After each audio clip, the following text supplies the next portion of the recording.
Well, it's my honor to welcome legendary value investor Mr. Guy Spier on the show. Mr. Spier is a managing partner of Aquamarine Fund, which is a global value focused fund that aims to compound capital over the long run.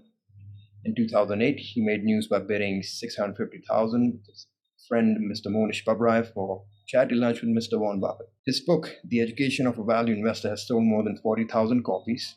It's been translated into Hebrew, German, Japanese, and more. And he was kind enough to send us a copy. And it's a must read for investors and non-investors alike. And thank you for taking the time. And it's an absolute honor to have you on the show. Yeah, Siddharth, and it's a pleasure to meet you and to have met Paul and to learn, to share experiences with Paul and on great Greek restaurants in the New York City area, and great to learn a little bit about a region in India that I know very little about. So yeah, thanks for having me. I hope I can be useful and helpful. Well, it's a pleasure to have you here on the show. And I would like to sort of funnel the conversation more towards some of the questions that we get quite often from our investors, and these are some esoteric concepts that seem to escape most investors, and I'd like to go over those, and perhaps we can. Yeah. So, So long as we understand, they might escape me as well. So I'm just a student trying to learn along with everyone else. But don't expect any final wisdom from me. I'm just a fellow traveler, if you like. So to begin with, I think the concept of intrinsic value. That's been a very popular term in sphere of value investing, starting from Ben Graham to all the way to Buffett and beyond. The idea that intrinsic value of any business is the future cash flows or the cash flows it will produce throughout its lifetime discounted to present. That seems to be elusive because we don't know what the cash flows will look like in most cases. So how do you approach that problem? How do you even get a range of intrinsic values when the projections could be as far as 6, 7, 10 years out? Yeah, and I'll add to you something else that has been on my mind recently to make it even more difficult. Is that when we think of a projection of the intrinsic value, the discounted present value of future cash flows, that kind of assumes that we have a spreadsheet where we can plug in numbers for those future cash flows, and we know that we can't. It's going to be a range of numbers is the best that we can do, and and then we can think of those ranges of numbers going out into the future and have different kinds of distributions.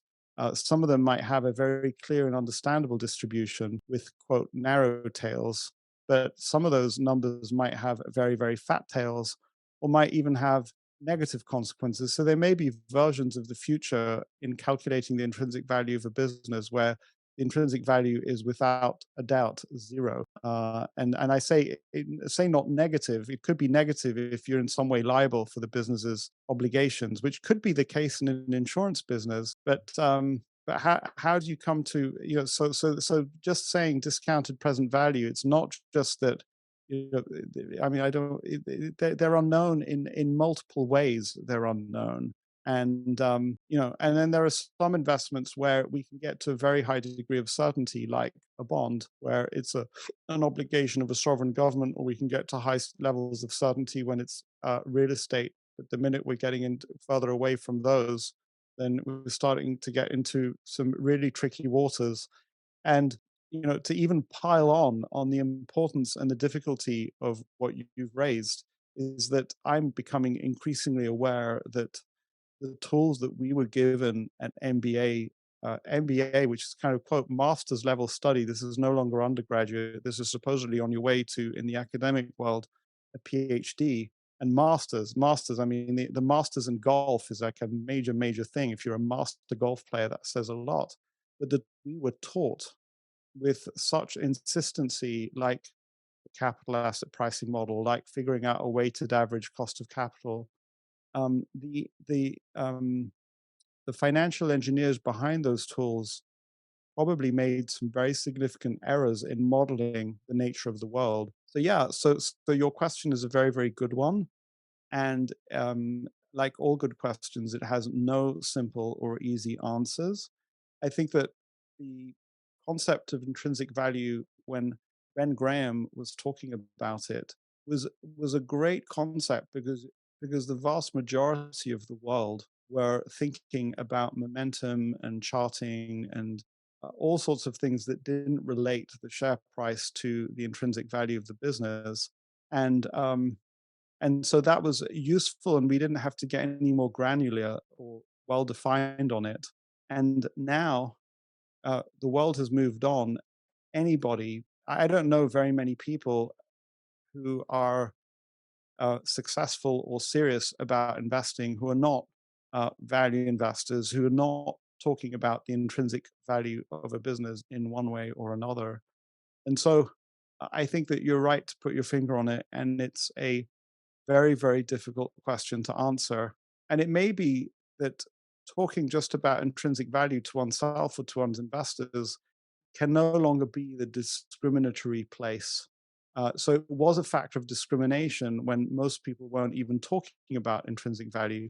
But now that everybody is talking about it, even to bring up the term is not worth it. And so, what is the intrinsic value of a business that is growing at a higher rate than all businesses around it? Or what is the intrinsic value of a business that is growing at a lower rate than, say, business A that I've just described, but has zero probability of it being zero, versus a business that is growing at a higher rate that has a certain probability of its being a zero. And none of those factors, other than kind of verbiage, color that people give around it, kind of accounts for that. But there's no real way to kind of, and so that, so there we go. I've just restated your question in yet more glorious technicolor detail, and I think that having restated it, I don't think I have any simple answers. All I've really done is say, yes, that is a good question, and it is not an easy question to answer. So the way that I think that I try to answer it for myself is actually I can say that obviously I don't want to buy businesses at above intrinsic value, whatever intrinsic value is. But I'm actually perhaps using other metrics to try to decide whether I should own an investment or not. And those metrics are around if I own this investment, will I survive the next 25 years? I've survived the last 25 years. Will I survive the next 25 years? And so, does this investment make my fund more anti fragile or less anti fragile? Rather than trying to answer what is the intrinsic value and come to some number, to say, does this investment increase the probability that I can compound at somewhere that is hopefully better than the S&P, or does it reduce that probability, which is actually, to your point, not a, well, there's intrinsic value certainly has a role to play, because at some point two private market buyers might try and come to a rational decision about what value they should exchange this business for. But actually, intrinsic value doesn't have a lot to say about those kinds of things, because in a certain way the model is faulty. So I don't know. That's a non-answer. And just to summarize, because I've meandered a little bit, is that it's a very relevant question. It's hard to define, impossible to define, because it assumes a model of the world that is not the reality. And even if it was the reality, there's no way we could know. And so my answer is that we have to be aware that that is the past of how people have looked at trying to get superior investment returns, but that the future, in a world where everybody's looking at intrinsic value, has to engage some other more subtle concepts like fragility or resilience or anti-fragility, to use Nassim Taleb's words. And because there aren't any good answers to your very good question. I hope I'm doing okay, Siddharth. I hope this is of value to the listeners. Well, it is a tricky question, and even Mr. Buffett defines it as, if it's not a no-brainer, it's a no-go. Yeah. Yeah, no, I mean, look, because for the listeners or the viewers' interest, I got a copy of these questions beforehand, and I'm remembering here that how far out is one willing to project these cash flows? And the obvious example, and I should have written this down beforehand, would be to compare a business that has very high and growing cash flows, but that which we don't know, we can't be with any in any way certain will be around. So maybe this is a chip manufacturer that happens to have a kind of chip that really, really works very, very well. But even internally, they have to decide: are we reallocating the wonderful profits that we're making to R&D to develop the next line of chips? Or are we just going to send the cash back to shareholders? We send it back to shareholders, then the probability that we stay in business as a competitive company goes way down, but at least the money got back to the shareholders. If we reinvest it, there's no guarantee. Now, a naive investor would come along to that company and say, "Oh my God, look at the growth, look at the enormous amounts of money they're making. This company deserves a really, really high multiple." But most analysts would agree that there's a non-zero chance that whether or not they reinvest their cash flows into their chip making, into R&D, there's a non-zero chance that they won't make it through to the next round of competition. Then, by contrast, you could have some company that is, um, you know, an example that is not in my portfolio, but is an interesting example where they distribute pool equipment, and they're growing by not by sort of leaps and bounds like 20, 30, 40, 50% per year, but maybe they're growing at 7 or 8% or 10% per year, but they're kind of capable of, and they have been doing it consistently for a long time. And there's a kind of a very strong likelihood that people are going to want to use pool equipment. And they're going to want more of it. So the confidence that you have in the cash flow. So I guess some people would just use a risk factor. They just increase the discount rate on your chip company versus the pool distribution company. And maybe that is the right way to look at it.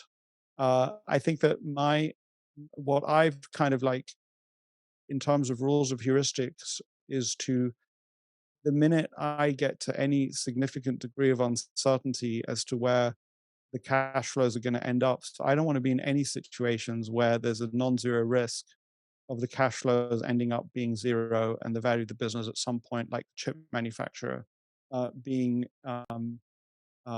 being no longer valuable. And I want to constantly find myself in situations where no matter what the state of the world, there is some value to this business. And so it's not, I'm just applying a heuristic of there are places where I want to be and there are places where I don't want to be. In one of the conversations that I had, I talked about having a kind of a clear endpoint. And the clear endpoint has got to be with, and again, I don't have this thinking down as clear as perhaps it could be, but I don't know what kind of chips people are going to be using and whether ASMR or some other company is going to be the one who have the technology.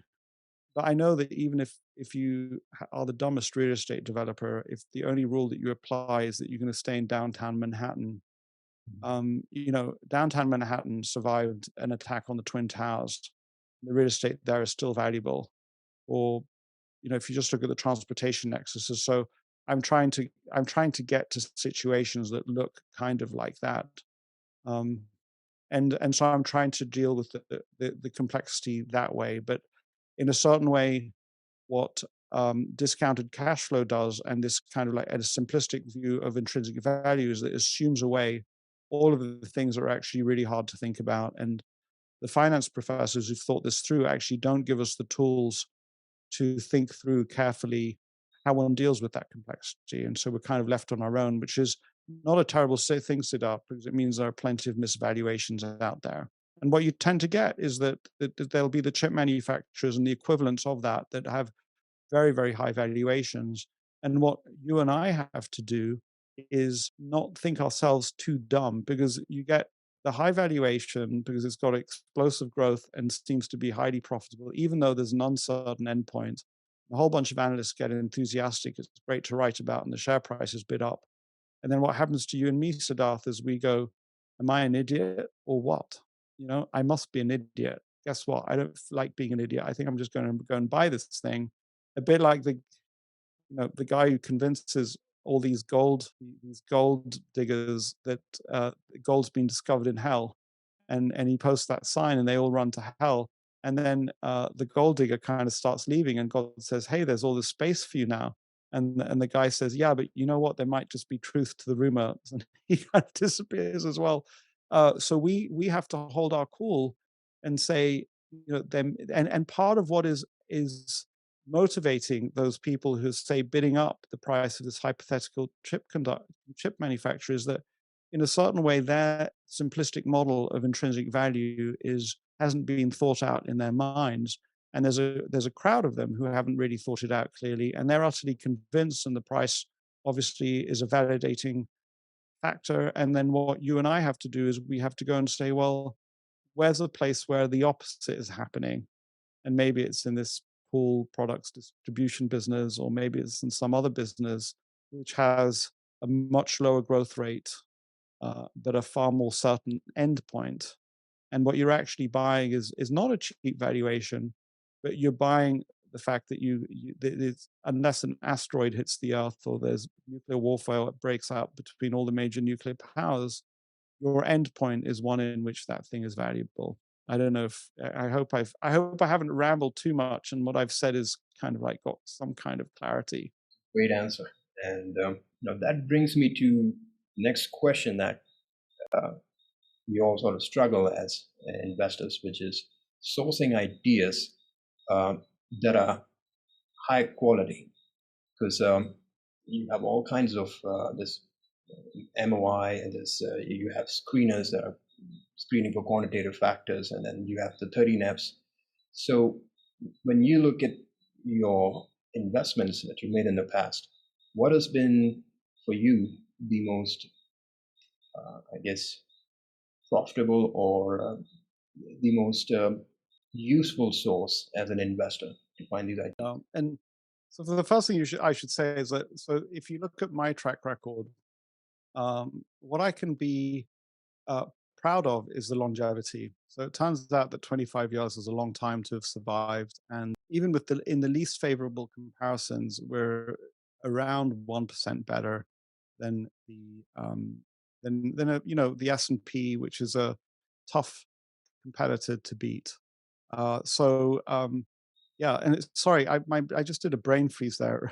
I know I was going to a good place, but I just completely forgot your question. Filtering, yeah. So what was my point in saying that?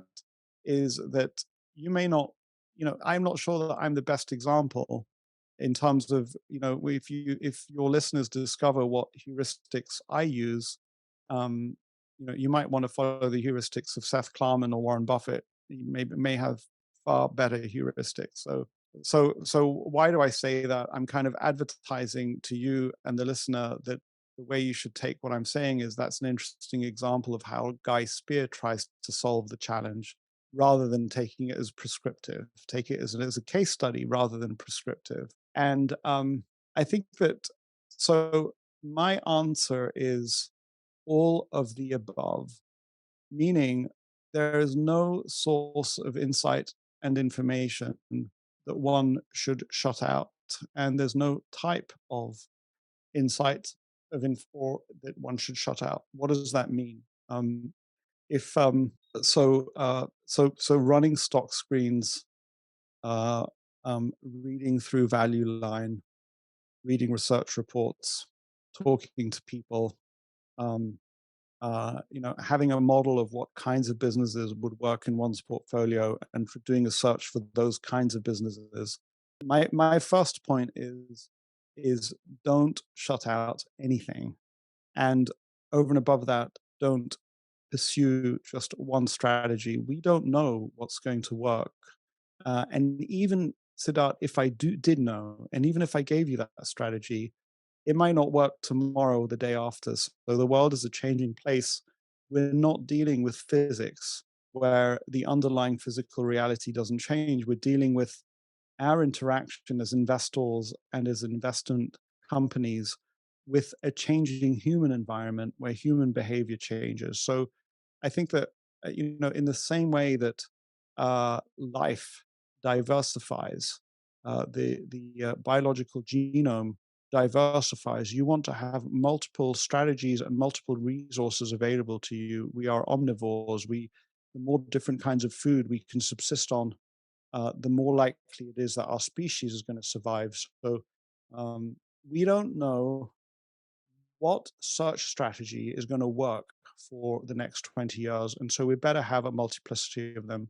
So I think that the more the merrier, literally. The next thing we can say is that resources are limited. So you can't pursue every single one to 100%. So if you're spending more time talking to fellow analysts, then you're spending less time running stock screens. And so that is obviously a far more difficult choice, which gets to, but I think that it's already progress to tell an intelligent, well-meaning, hardworking person to tell them, do not invest all of yourself into one search strategy. Have multiple. It should be multi-dimensional, and it should be kind of like multi-layered. Some of them would be things that you would do in a room alone. And so, having said that, so then the question becomes, how does one acquire new strategies? So there may be a strategy out there, like maybe I should be running AI, artificial intelligence analyses that I'm not doing right now, for example, or some kind of machine learning analyses that I'm not doing right now. So how do you acquire new ones, and how do you allocate resources amongst the ones that you have acquired?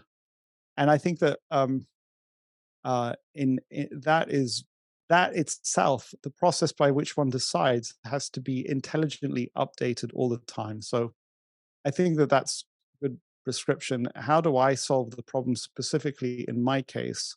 What has become kind of has really, really helped me an awful lot.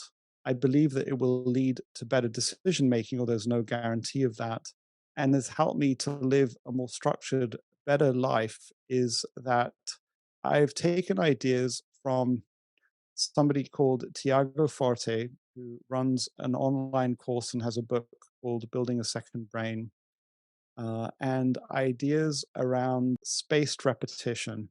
So, this is an idea that originally came from Dominic Cummings, who was one of the brains behind Brexit.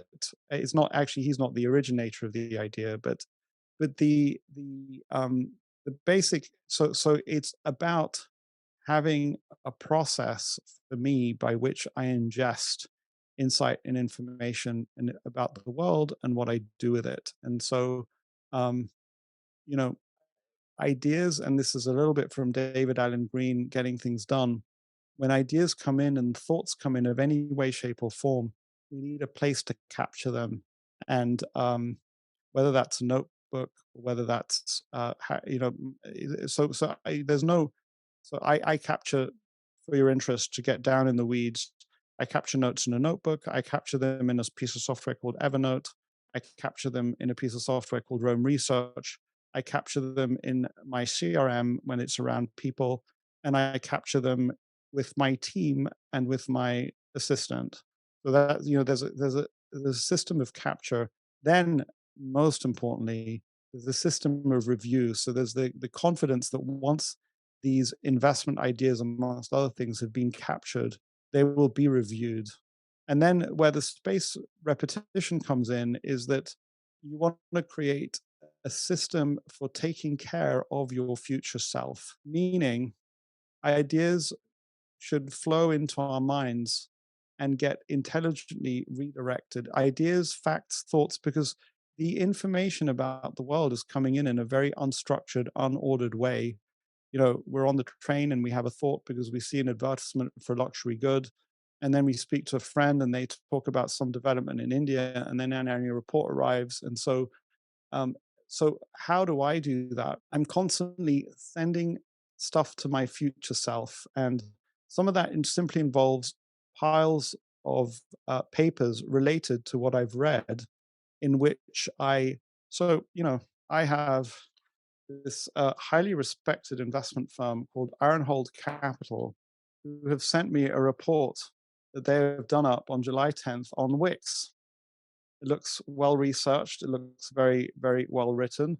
And so I've been reviewing it, and that is kind of input that I'm now ingesting. So I get on this conversation to learn a little bit about how you, Siddharth, your and Paul's minds work.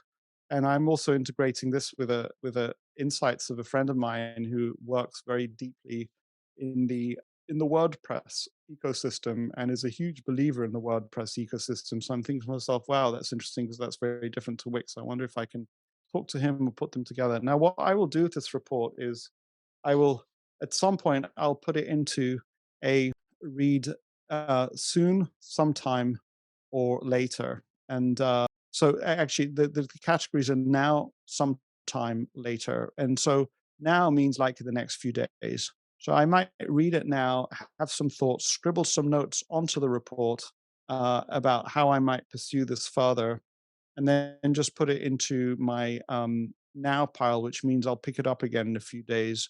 Or I might put it into like I've reviewed Wix. It's not something I ever want to act on, and I don't want to update it right now. So I'd like to see it in a few months. So I'll put it in a pile that will come back to me in a few months. Or it might be I don't want to see this for another year, but in another year I do want to remember that these guys brought up Wix to me. So creating a system in a practical way by which things are irrelevant or less relevant are coming back to you at a lower rate, but things that are more relevant are coming back to me at a higher rate. And so implicitly there are decisions about whether to run more screens, what kind of screens to run, what kind of people to talk to when. So the search is, I would put to you, what is flows out of that is the inevitable and unfortunate fact that we don't have infinite resources and we have limited time, brain space, all those things. And so we have to discriminate what is the highest value to us. But in the process where I'm doing it, I'm trying to leave myself space for errors. So I don't want one discriminatory rule that is going to shut out information. Uh, eh, the other thing that I think is extraordinarily important is the opportunity for review. So I come to a conclusion about Wix today, I will have some subjective evaluation of how confident I am in my evaluation of Wix. And when I want to see that, I want to come back to my decision in 3 weeks, 1 month, 5 months, after I've talked to XYZ person, in which case I might make a note on that person's CRM entry. Um, so my answer, actually, funnily enough, is a guy who's I think is better at theory than in practice, and I'm more in the world of ideas and the world of action, is actually highly, highly action oriented. So I hope that that's helpful. And I think that maybe an analogy would be a hunter gatherer in the jungle. You know, you don't want to tell a hunter gatherer how to find the best berries. If you say, what's he going to do? I mean, he's going to be in the jungle. He's going to follow multiple different. He can only be in one place at one time, but it's going to be something to do with the sunlight, where the bird flew. Oh, he noticed this kind of plant. There's these kinds of animal droppings. So you want to kind of, and you and I in the jungle wouldn't know what those things all signal. The more time we spend in the jungle, the better we're going to get at it. So, and by the way, the reason for reviewing this is that then I'll see the second time I read it, another person may come up for me that I think, oh, actually, this is a person to talk to about Wix. I mean, funny enough, just throwing it open, I remember now that Wix is originally an Israeli company, and so then the thoughts come up to me: are there people in Israel that are either close to the CEO or people who've worked at Wix who might have insights from the perspective of an employee that I might connect to?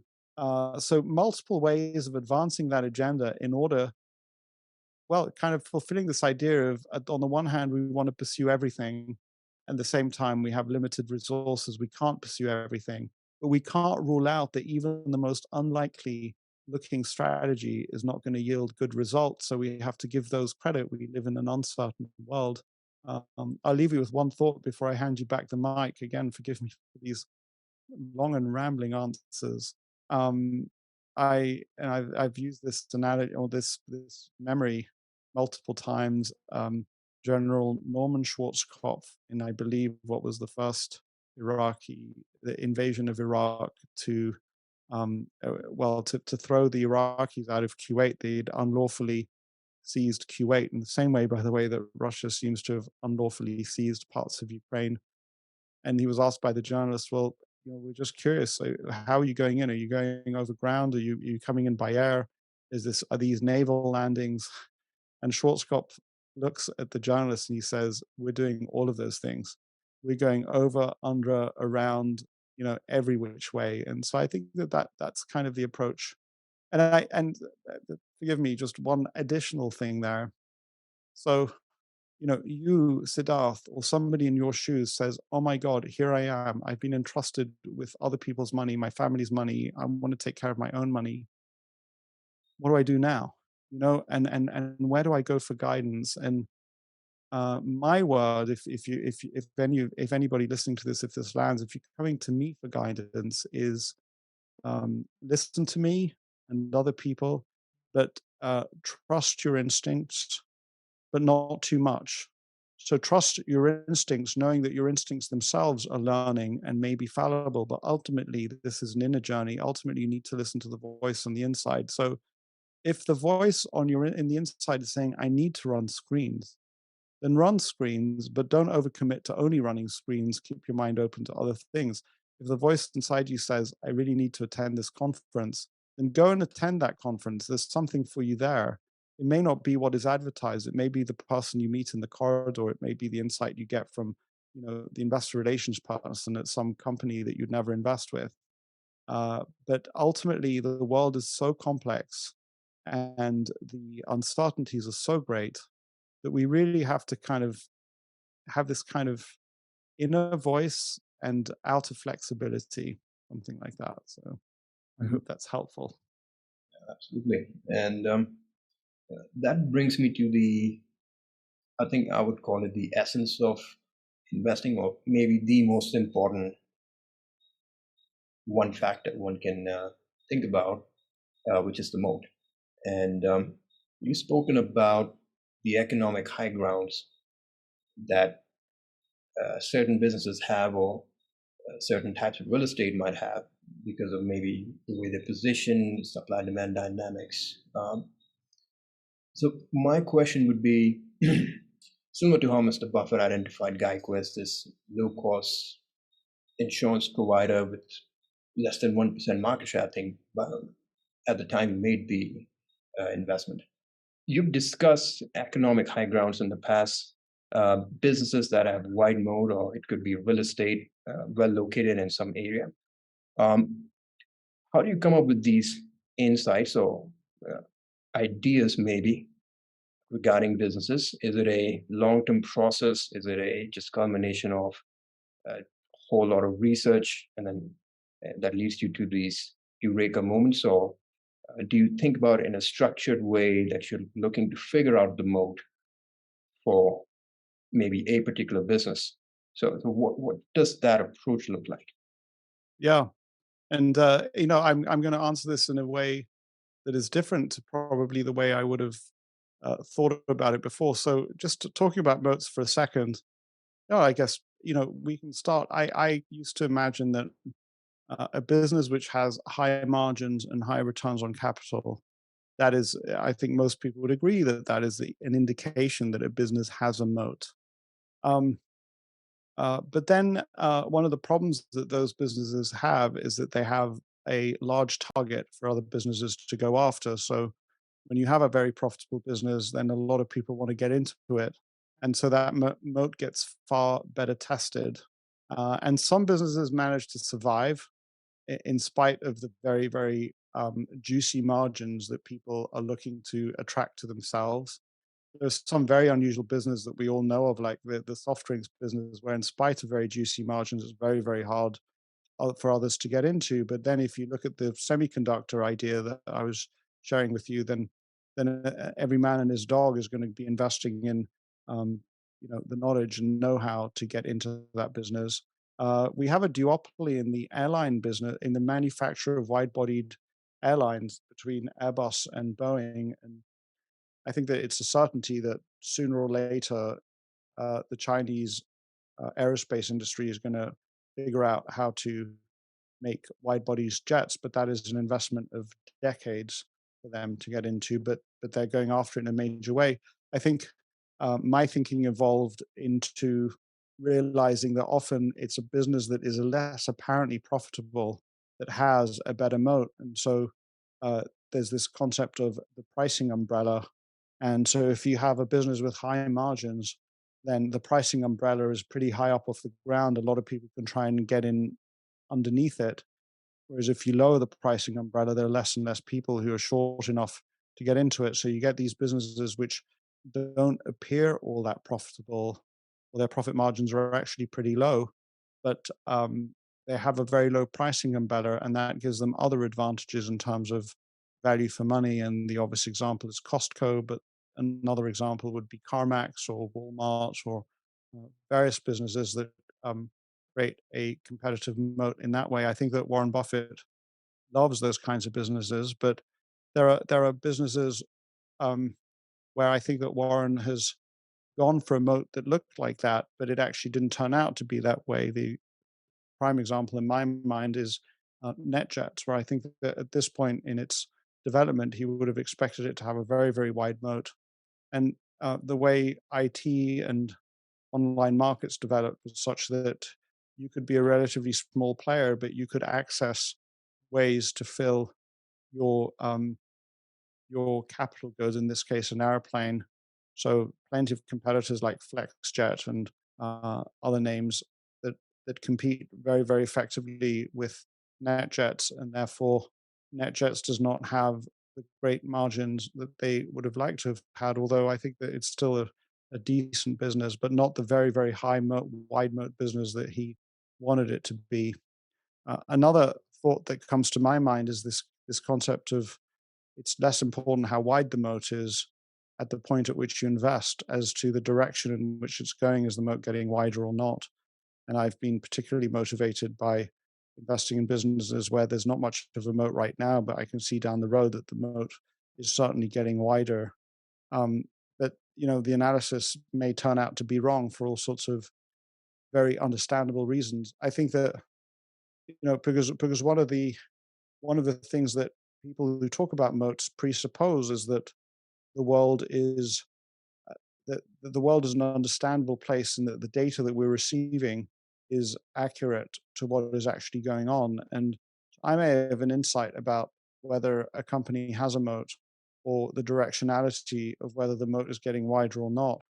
And my conclusions, my facts may be right, my conclusions may be wrong, or my facts may be wrong, and therefore the conclusions are inevitably going to be not trustworthy, meaning that the particular data that I've picked up, either from what I'm reading or from opinions of people, or I may be overweighting the opinions of certain people, should be underweighting them or correct weighting them. So um, even simply deciding on a concept of what is the moat and how wide it is and how we find it, we get into this area of enormous complexity and enormous difficulty, which in a certain way, Siddharth, comes down to me with this sort of like it's the nature of the human condition.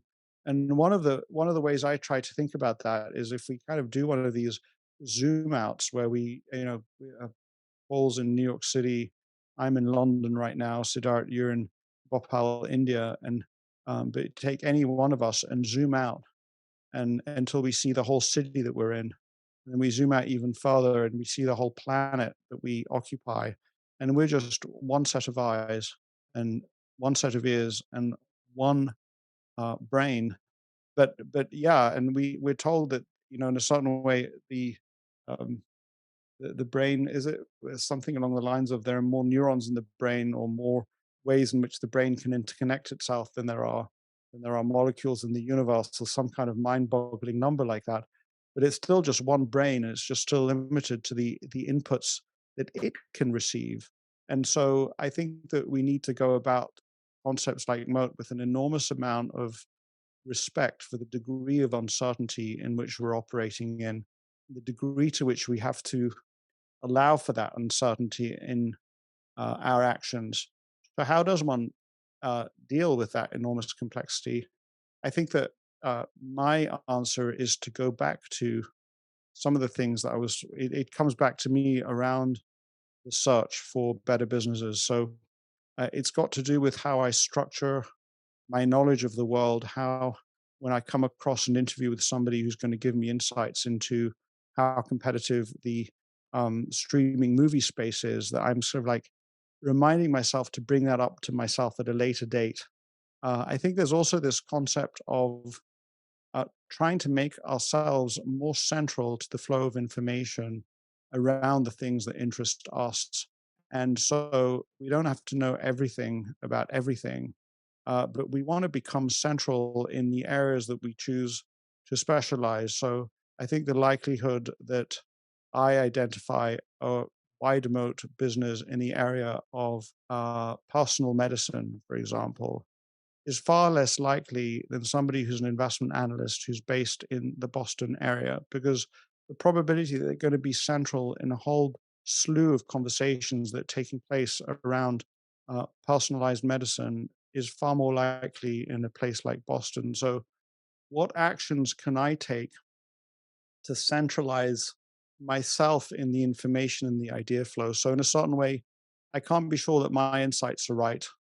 I can't be sure that my facts are right. But as knowledge is and a consensus develops about whether a certain business is good or not, is wide moat or not, whether it is actually wide moat or not, or whether its moat is growing or shrinking, can I be amongst the first to be in the possession of those insights, amongst the first to get the understanding and to connect the dots between the data? What steps can I take to do that? And so when we engage in actions like attend John Miljevik's Manual of Ideas conferences or My Value X, or we attend the Berkshire Hathaway meeting, or we listen into this wonderful podcast and we listen to Greenwald's insights, or we listen to what Scaramucci has to say, then in a certain way, we're making it more likely that we are central and to that idea flow. And that is a work of decades. So I'm pleased to be able to report to you, Siddharth, and Paul, that on some level, that much of the work is cumulative. The more work you do, the more centralized you become in this kind of like global brain of the flow of ideas, insights, facts, provided provided you take care of your relationships, because all of this stuff flows through relationships. So going back to your excellent Wix report, um, uh, what I try to do when I think things like this cross my desk is I try to reward the person in one way or another. So get in touch with them and say, tell them what I liked and maybe some things I didn't like about the report, try and add value to the report. Like in your case, I would offer to connect you or to try to connect you with this person who's very central to the WordPress ecosystem. He might give you a variant viewpoint that would be valuable to you. Why to make, in this case, Ironhold Capital feel like it's a good idea to keep Guy Spier in the loop when they have good ideas, because Guy Spier acts in a way that helps Ironhold Capital to do its job better.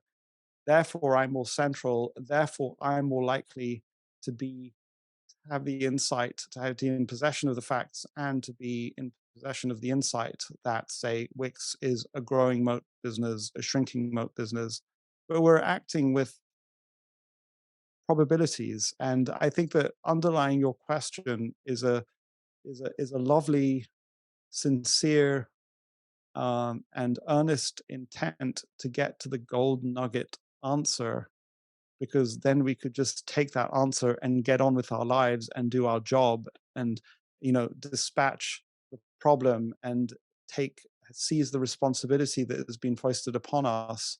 And unfortunately, the world is not that way. It's one, in a certain way, we're looking for the clearing in the jungle, looking for the clearing in the forest. And it's like, show me where the clearing in the forest is.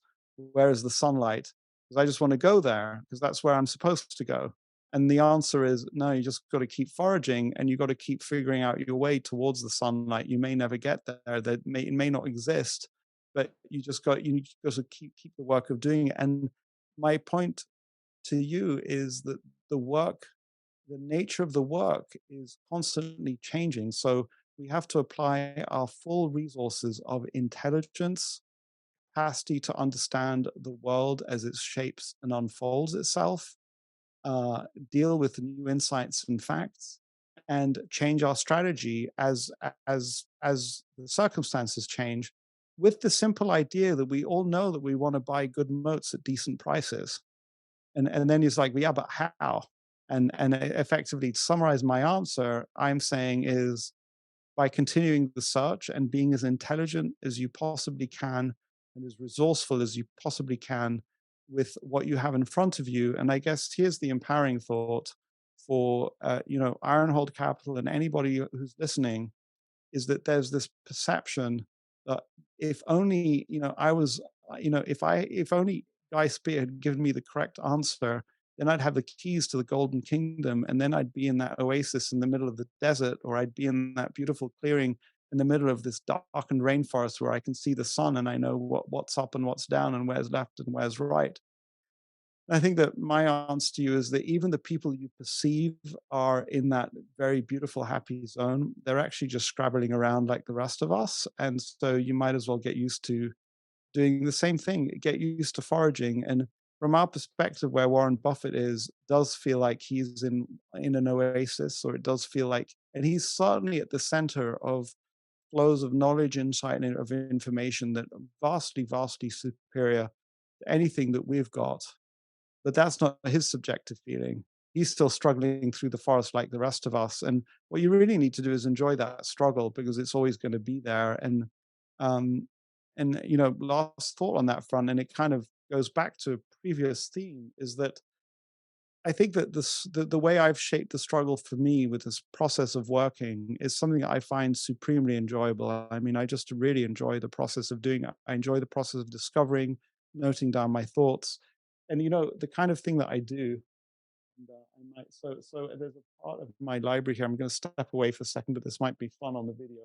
So one of the ways in which, and I'll pull out the annual report for you to see in a second that I just pulled off the shelf, that I kind of take care of my future self, is that there is some of the companies I come across where I say, it's a really interesting company, and I want to make sure that I look at it every year. I'm not sure that I want to own it, and I'm not sure that I'm ready to do all the work on it that would be necessary right now, but I want to make sure that I remember to look at it. So I'll go and buy a share or two in the company.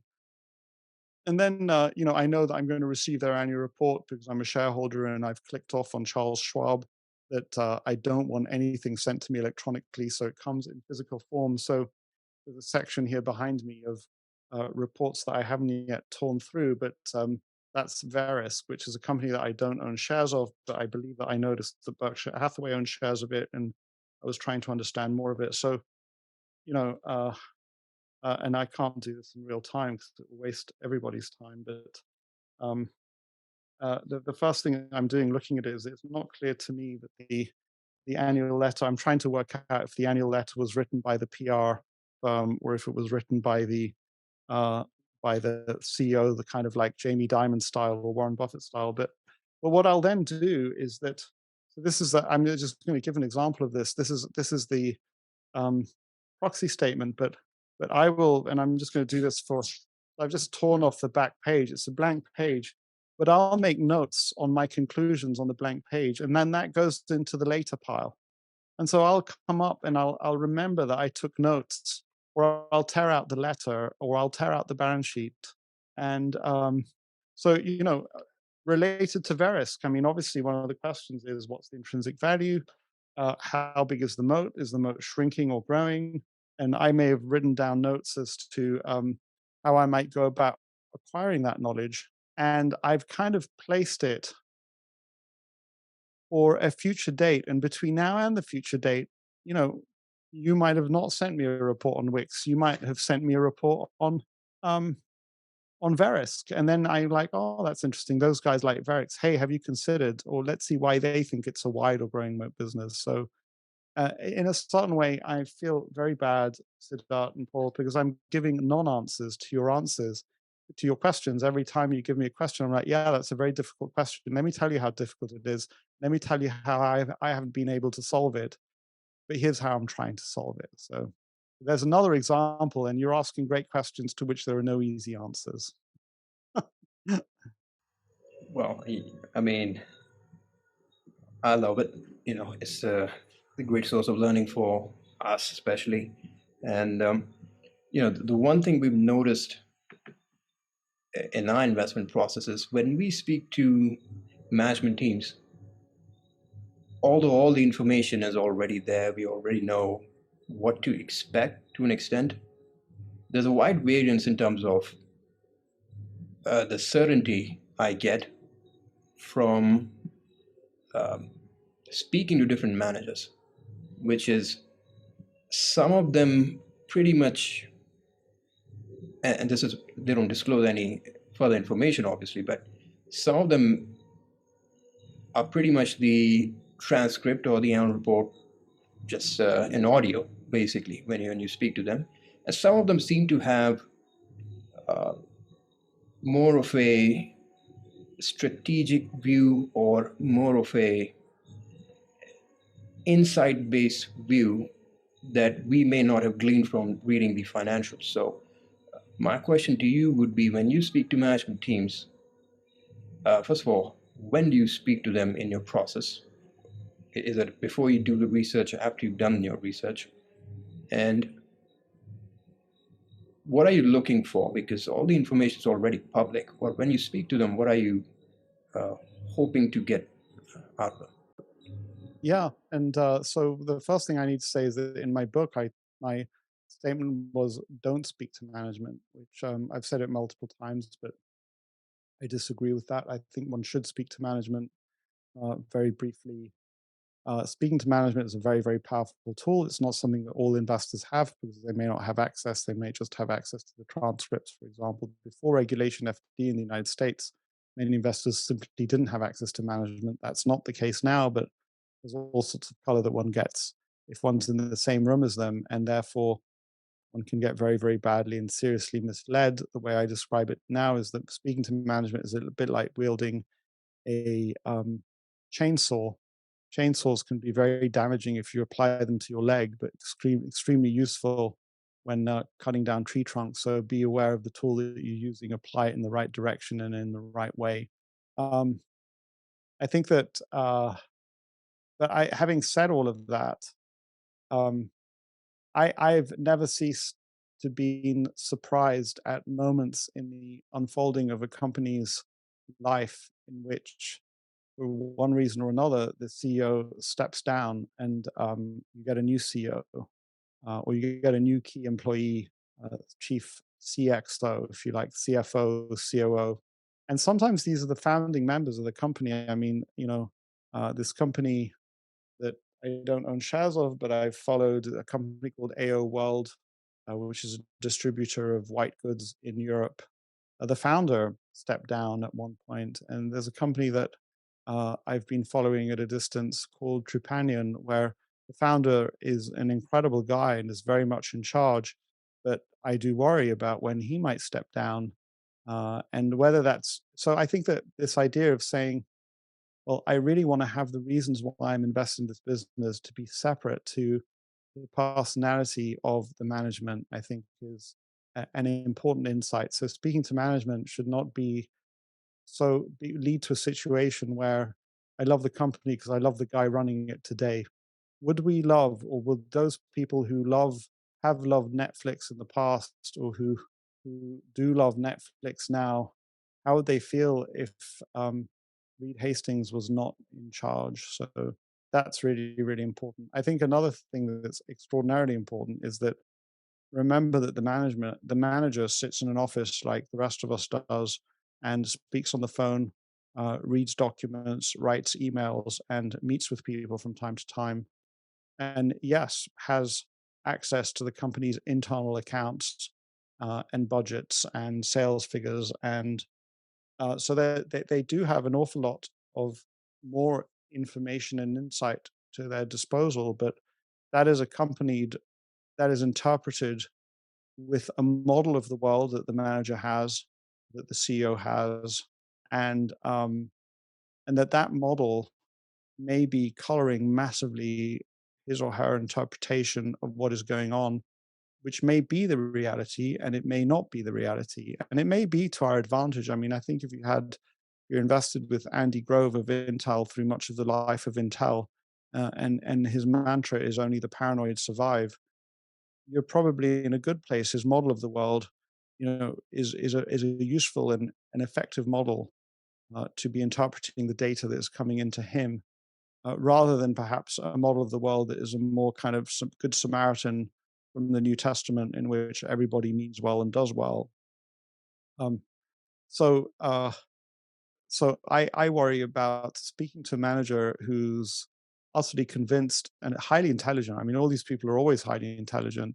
Is is very, very effectively and capably gathering and analyzing and drawing conclusions from data that they're receiving, which is not data that we're receiving, and they're coming to very intelligent, reasonable conclusions on that data that just happen to be wrong.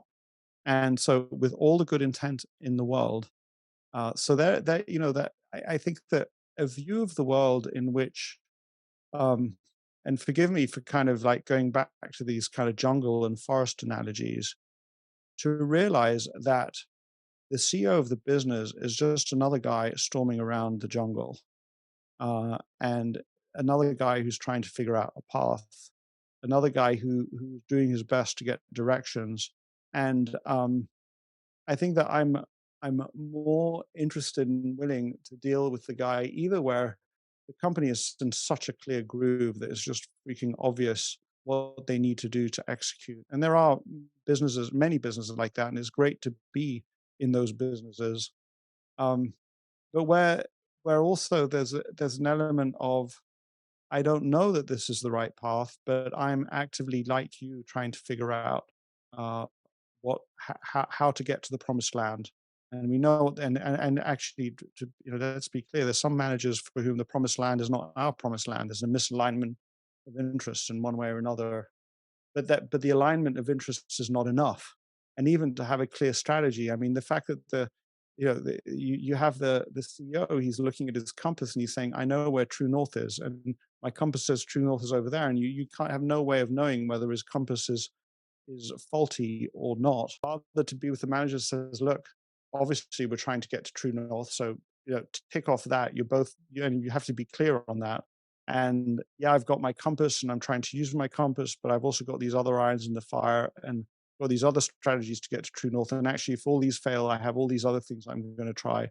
But then you want to know that, and he might leave or he might die or he might um, one reason or another is no longer associated with the business. So the underlying vehicle's got to be something that is going to be carried forward even without that CEO. So talking to management, dealing with the management is a highly, highly treacherous thing that I will stand by my comment that I'm not saying don't do it, but all of those caveats, enormous amounts of caveats. And as you can see, I realize in talking to the two of you that I've become so much more aware of I've up to this point, I've massively, massively underestimated the uncertainty of our knowledge of the world, how little we actually know.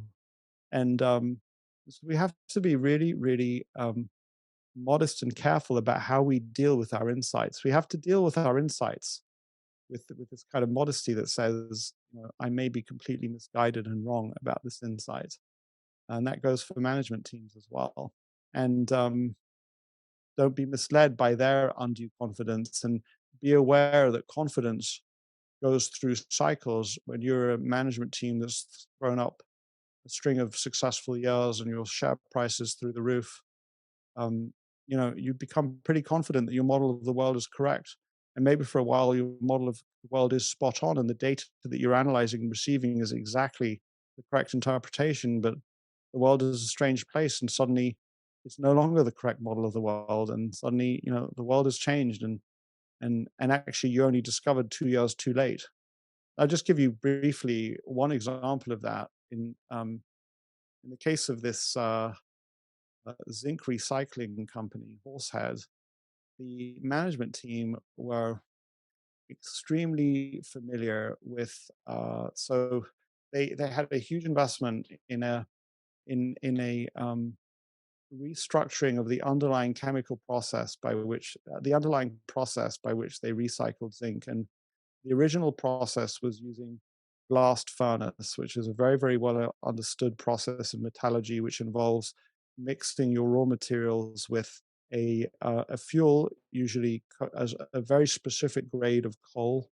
And when you cook all of those things, a bit like making soup, you get what you want out. And at different levels of, out of the bottom comes slag, but out of the top comes the particular metal that you want. But they were transitioning from that kind of burning process to an electrochemical process in which, rather than mixing it up with coal, you take your raw materials and you dissolve them in a fluid which has electrolytic properties, and you run electricity through that fluid, and then you get the results you want on the anodes and the cathodes. And so, two very different processes, but and this is, I'm kind of summarizing and interpreting an awful lot of history and data and a lot of complexity in a simple way, but I think it reaches at something. So we have this zinc recycling company with a management team that has deep understanding of zinc and how one recycles it, and they went into a world where they believed that they had all the knowledge to convert their process from this um, coal burning based process to a electrolytic process. And they ran into a whole bunch of issues that they never had could have forecast at the beginning. And so their model of the world had to change into one where they realized we did not know quite what we were undertaking in converting from the burning process, from the blast furnace process to the electrolytic process. Uh, and they had to update that model. That, I think, was a genuine, that was a kind of a genuine, understandable mistake on their part. The answer was, I've worked with zinc my whole life. I know everything about zinc. I've visited electrolytic plants. Ah, but have you built an electrolytic plant? Yeah, but I know everything about zinc. At the time, the idea that there was a whole separate area of knowledge on how to run an electrolytic plant was not part of their understanding. And in the same way that the first time somebody who invests in a leveraged company gets hit by some event that kind of like takes out a significant chunk of the value of the company because you realize what leverage does. Until that point, your model of the world was one in which leverage was unimportant. And then you get kind of, so management teams can have the same issues on how they grasp reality and the models they use to grasp reality. So when you're reading a conference call or when you're participating in one or you see the transcript, do you really have a clear idea? Do I really have a clear idea of what models, how the management are interpreting the data? Am I confident that they have the appropriate humility in terms of how they're interpreting the data? These are all kind of things that one wants to keep with one, which, and the conclusion, Siddharth, the summary of my question is, my answer to my question is, it's complicated. Definitely talk to management, but have all of these ideas and possibly many more that I haven't expressed in terms of secondary and tertiary type analyses of what is actually going on. So, since your lunch with Mr. Buffett, uh, where Yeah. you lunch with Mr. Buffett along Mr. Pabrai, how has your relationship evolved since then, and what were your takeaways then, and how have they changed, or maybe you've added to them over the years? Yeah. One thing that I should tell you about that famous lunch with Warren Buffett is that the lunch happened in 2008. And so we're now 2022. So if I'm not mistaken, that's 14 years hence.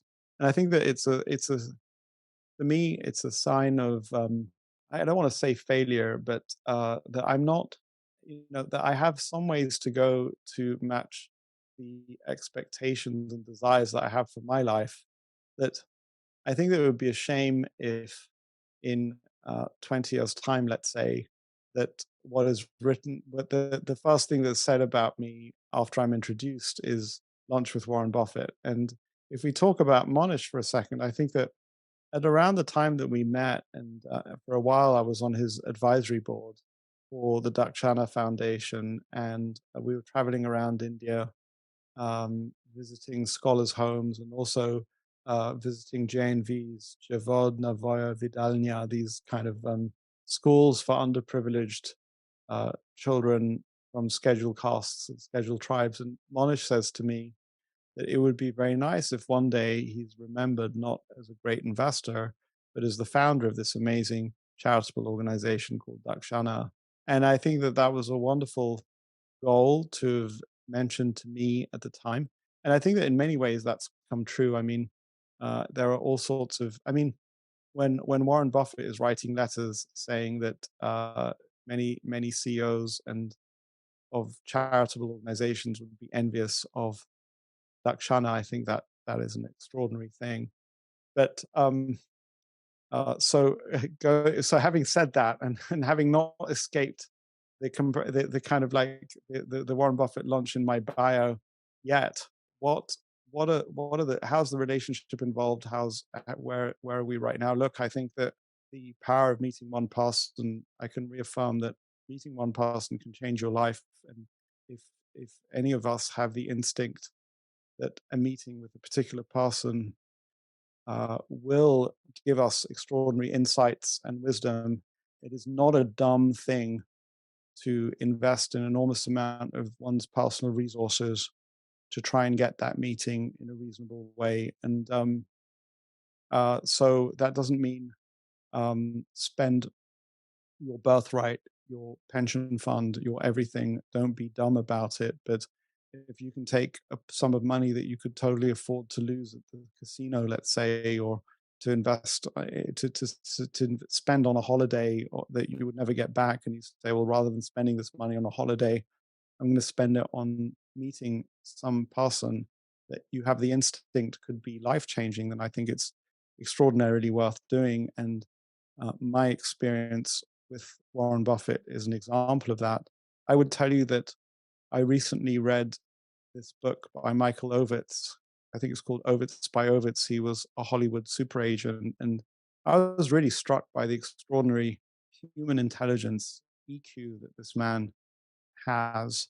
And I said to myself that if I were able to sit down for a dinner with him, that could be life changing for me. In that he would teach me lessons just in the meeting in meeting with him about how to deal with the world of people.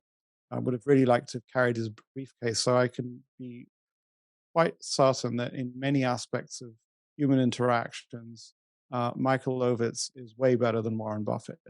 And so, and I'm not saying that Warren Buffett is not a genius in his human interactions, but I'm pretty convinced that there are things that Warren Buffett wouldn't know how to do around people that Michael Ovitz does, and insights Michael Ovitz has around people, especially people with big egos, which movie stars tend to have. So, and so I had a conversation with a friend the other day where she said, well, actually, I can arrange that meeting. And I said, oh, I'd be really interested. And I don't know if there's a price tag there, but I'm based on my experience with Warren Buffett. If the price tag is a reasonable price tag relative to my budget and other priorities, then I think my answer to you or anybody listening is, don't assume automatically that a high price tag to meet somebody is not worth it. Don't compare it to meeting your friend. The world of relationships and the world of learning is, to use a phrase that Nassim Taleb taught me, is not mediocristan. In a world, mediocristan is like people's heights. Everybody's on average about the same height. And standard deviation is not that great, but the distribution of wealth, for example, is enormous. People can be you can't, I could not be a multiple of somebody else's height. But I could be, but wealth can be multiples, many zero orders of magnitude. And so the quality of a meeting is that kind of extremistan world in which, if you have the hunch, go ahead and do it. You have no idea. I once flew from Zurich to California for somebody's birthday party. And I think that that was not a dumb thing to do, because there were people at that birthday party that I would never have met. And it's not that they then went and invested in my fund or anything of the sort. It's that they now somehow I'm drawn close to them in my universe. So um, I would say that, and there's another lesson here. I mean, lessons are countless, but uh, a key lesson that I learned more from Monish than I did from Warren in all sorts of ways. I can make that argument. Um, because I spent much more time with Monish, and in the context that Monish came into that lunch with better equipped to understand how to have a productive relationship with Warren, whereas I did not have an understanding of how to do that. There's a whole area of knowledge that one can have around dealing with people who have less time and who are more powerful in wealth and in other things than we are. And I've it's a conversation that I'll do it now because I've had to do it multiple times with interns. Interns, people very early in their careers do not understand the asymmetric nature of calls on people's time and attention. So, in a incident that happened not long ago in my office, the intern stands at the door and is waiting for my eyes to rise. And I was very focused on something that I was trying to complete, but I felt the pressure of him standing there. And so then I turned to say, "What's up?" And he says, "Good morning." I was like, "Is that it?" And he says, "Yeah, good morning." And and this time I was in a slightly bad mood. I was not feeling very well, but I kind of decided to make a point of it. And I kind of stopped and I said, "Do you have anything else for me?" And he says, "No, I just wanted to wish you good morning." And I said, I kind of like helped him to reassess what he was doing. I said, "Look, you have no idea what I was doing, and I know you meant well, but in the process of insisting on taking my attention to say good morning to you, you had the implicit assumption that your desire to deliver a good morning to me, and a friendly and well-intentioned good morning, was more important than whatever it was that I was doing. And in spite of the uncertainty of what that might be, you insisted, and so now you've got my attention. But he was well-meaning, really well-meaning, but he had never been exposed to the idea that helping people manage their attention in an office or work environment is a key aspect of what you do when you're in a work environment. And something as simple as trying to insist on telling somebody good morning when their eyes are not meeting yours is a very bad idea. So why on earth does this come into my conversation with on the aftermath of the lunch with Warren Buffett? Because multiple conversations with Monish where I'd kind of say, "Oh, a friend of mine heard that I had lunch with Warren Buffett, and now he wants to lay this opportunity in front of him. What do you think?" And the answer came back from Monish, summarizing many conversations.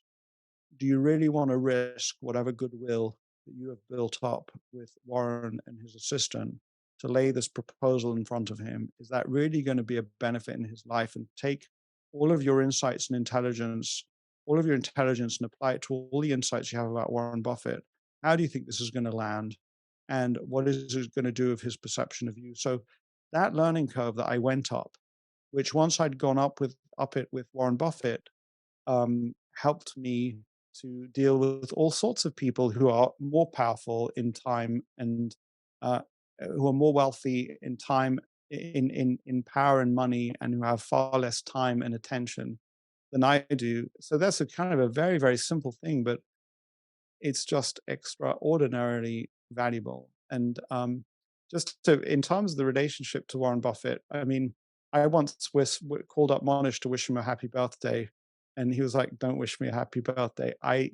It's like, I don't need that. I really don't. We're good enough friends. Let's leave it alone. If we're in the same city, we'll go and have a drink. We'll go and celebrate in some way, but then just leave the issue alone. I would not call Warren Buffett up and wish him a happy birthday. The nature of my relationship to Warren Buffett, just to be clear, because I think this is a reflective of many similar kinds of relationships, is that I'm one of many thousands of people that he's met over his lifetime. And I have no doubt, based on the correspondence that we've had, that he likes me and respects me, but there's no specific business that he and I can do together. And he has a long list of friends that for all sorts of reasons, I'm not at the top of that long list of friends. And provided I respect his time and I give him the space to be, he's very, very happy to have me in his universe. And who knows how the world changes. So he's got many, many, many relationships like that. But if I were to abuse that uh, in even the very, very slightest way, I would be sure I'd be erased, but any opportunity to engage with him would be out the window. So I have you know infrequent correspondence with his assistant, but I try to respect her time. She has a lot of demands on her time, and in the years shortly after the lunch, we were invited to his after Berkshire brunch. That was an incredible experience with some amazing people there, and where there was sometimes a short hello to Warren. And the key thing that I would have really liked to have achieved by now, there's a tall order, but the way to really kind of show my appreciation for Warren and say thank you to him would be to deliver him a nice, beautiful $50 billion valuation, wide moat, excellent business on a plate for him to buy from private hands, and a well-known public company that I think would sit really beautifully inside of Berkshire Hathaway is a European company called IKEA.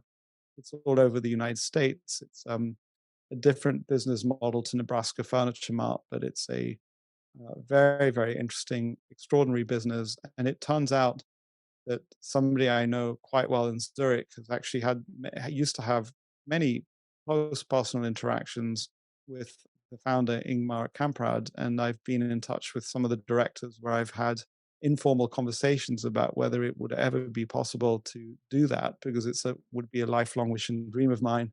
And I have made no progress at all, quite understandably so, because they have no interest. The trustees of the charities that control IKEA have no interest in doing a transaction like that. But why did I bring that up in the context of the lunch with Buffett? Is that if for example, for some miraculous reason, I get a call later today that the director that I had a very nice opportunity to speak to came back to me and said, actually, we had a discussion in the board, and they are open to a transaction with Warren Buffett, and it's kind of like around XYZ price. Then, provided the price was not a snowflake type valuation in which it's kind of like hundreds multiple of revenue, as long as it was a reasonable valuation that made sense, I would literally pick up the phone, ask to speak to Debbie Basanik and say, Debbie, here's the conversation I've had with the director. This is what he's told me. I know you'll want to communicate that to Warren. Obviously, I'm available to talk to him, to give him color, and obviously he can engage with him directly. I would do that, and I think that with a very high likelihood, the first call, to the extent that it was actually that I gotten all my facts and insides straight, I'd get a call back pretty quickly to get the background before he put a call in to the directors of the company. So that's how quickly. That's because I'm thinking carefully about what is Warren Buffett's interest. And his interest is to have a peaceful, happy life. His interest is to make Berkshire Hathaway the best it's possibly can. If I align myself with that, then I'm very much, there, and the interaction would be fast and real. But if I just want to kind of take his time by wishing him a happy birthday along with 30,000 other people, or if I just want to take his time period because I want to show my face so that he sees my face, but there's nothing serious that can come out of it, then I would damage that relationship very quickly. So, I'm not going into insights about, how to run a charity, how to run your life, how to debt or no debt. But I think that the reason why I take my time with you, Siddharth, on that is that I think that if you're listening to this podcast or to this conversation and any of my words, I hope that my words don't strike you as surprising, but this to make you aware, if you're in the position of this intern, of the extraordinary asymmetries that can exist in human relationships, and how the people who are most effective understand and work with those asymmetries. And if you don't understand them, you can get yourself into hot water and end the relationship very quickly, even though it would be a shame to end it. I think that's one of the most profound and most widely applicable lessons that I learned from that lunch, with the help of really the teacher. In fact, the relationship with Warren Buffett was the classroom, but the teacher in the classroom, in my case, was Monish Pabrai, and I'm extraordinarily grateful to Monish for teaching me some of these very basic things that I did not learn at business school. I did not learn in consulting. And in part, it's because I have, I'm a very personable and I am quite capable of making my way through a cocktail party. But there's an element to me that I don't want to call myself Asperger's. I'm certainly not. But there's a kind of I do have some kind of missing module there when it comes to really understanding these. Wonderful. I mean, that would be a great note to end on. We had something similar with me and Paul with Mr. Joe Greenblatt, who's a legendary hedge fund manager himself. He was um, kind enough to invite us to his hedge fund, and then we learned a great deal there. And so he didn't have to do it, and there's certainly no reason why he would choose to spend his time, but he did, and we are very thankful to him. And that's, I think, pretty much in line with what you just mentioned, which is the respect for time and providing value to in any which way one can to the mentors that seek. So I would like to end on that note, and it's been an absolute pleasure to have you on the show, and we're honored to have you on the show, and hope to have you back again.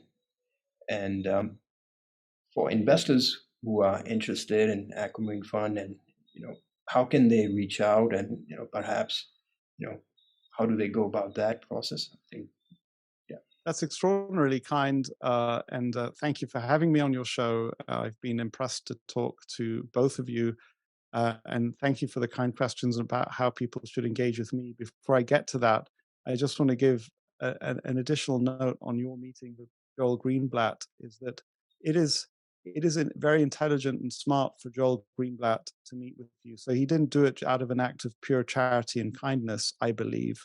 I can't, I'm not Joel Greenblatt, so I don't know. But in a certain way, and neither did Warren Buffett engage with me and Monish after the Berkshire after our charity lunch, just out of pure charity and kindness, or out of, in a certain way, kind of like pure friendship. I think that they were both engaging in a very, very smart strategy, which is that, I was talking earlier in our conversation about putting oneself at the center of a flow, a rich and diverse flow of inputs and information and insights and sources. And so when Joel Greenblatt meets with you, or when Warren Buffett maintains the relationship, it's because that they are both aware that nobody knows where the next idea or insight will come from. The world is a complex place. And so they know that developing relationships with people like Ironhold Capital, Paul Gray, and Siddharth Singhai is a smart thing to do. But now they're counting on Paul and Siddharth to be intelligent about that interaction, because they'll slice you off at the knees if you're not intelligent about it. And they want you to benefit, and they want to hold the potential for benefit in the future for themselves in terms of insight, resources, thoughts, ideas, analyses. And so it was not out of pure kindness, but my exhortation, and I think that you guys understand the lesson extraordinarily well, but to the listener is that when you get those opportunities, use them. There's this book of Jewish wisdom called the Pirkei Avot, sayings of the fathers, and one of the sayings is raise many students. And I kind of like raise many students in part because the more students you have, the more opportunities arise for you later in life. So just a closing thought on that. In terms of being in touch with me, I am proud to tell you guys and to tell the audience when it listens to this that I am not as active on Twitter as I used to be. I think that Twitter is a very useful tool for learning in public. And so one can share one's thoughts in a concise way. And if you curate your feed, you could get some very, very interesting insights and connections to people back. So a very simple way to engage with me is to follow me on Twitter. My handle is G Spier, the initial of my first name and all of the letters of my last name. So feel free to find me there. And I have a personal website, guyspier.com. I have a newsletter, an email newsletter that goes these days to around 15,000 people. I produce it 3 or 4 times a year. I have some original writing, some links, some thoughts that I try to send as infrequently. I only send it out when I feel like I have something new and real to say. I try not to rehash old content. And for regulatory reasons at the time, I had to set that up as a separate site to my fund's website. So my fund's website is aquamarinefund.com, and has all sorts of warnings and click boxes to say that you're accredited, and there be dragons here. You're going into the territory of a fund that is not registered with the SEC or anywhere else. It's a private fund, buyer beware type of deal. And of course, you're welcome to find me there as well. But I think that the most informal way is on Twitter. And you can find me on, I think I'm available on LinkedIn, and I'm happy to take inbound connections. Although, just to be clear, and again, there's a little bit of wisdom and insight here that I've learned from a wonderful podcast or interview that was done between David Perel and Matt Kobach called How to Crush It on Twitter. It could be How to Crush It on social media. So very open to accepting inbound connections, but I'm very aggressive at cutting them out if they're not value added. So if I identify you as being noise rather than signal, then I'll in the same way that if Warren Buffett was to identify me as being noise rather than signal, he'd shut down this particular neuron, to use a brain analogy, pretty quickly. So happy to accept inbound connections, but please at least try to provide more signal than noise. Siddharth and Paul, thank you so much for having me on your show. I'm super impressed with some of the previous guests, and like Anthony Scaramucci, like Greenwald, Greenblatt. I understand you've got Monish Pabrai coming up. You'll have fun asking him about his relationship to me. I hope we correspond to each other. I'll be seeing him in a few weeks in Austin, Texas. But thank you for having me on your show. I'm wishing you much success. Thank you, and thank you for taking time. It was an absolute pleasure.